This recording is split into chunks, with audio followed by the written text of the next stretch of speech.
Hello, আমরা 12টার দিকে নিয়ে পৌঁছে গেছিলাম। আর এই হলো আমাদের রুম।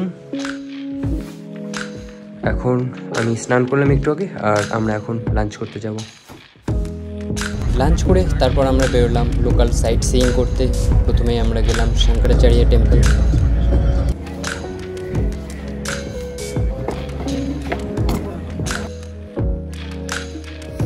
তারপর আমরা গেলাম নিশাদ গার্ডেন। সেখানে একটা ভালো সানসেট পয়েন্ট দেখে আমরা ইন্ট্রোটাও সেরে ফেললাম। मुझे अच्छा लगा था वो देख के and I was very inspired by that. It's beautiful in Kashmir. So that's when I came to know about this solo trip. I saw a video of traveler.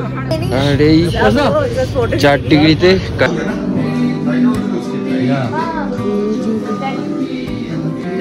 হোটেলে ফিরে এসে আমরা ডিনার করে তাড়াতাড়ি ঘুমিয়ে পড়লাম, কারণ পরের দিন আমাদের গুলমার্গ যাওয়ার ছিল।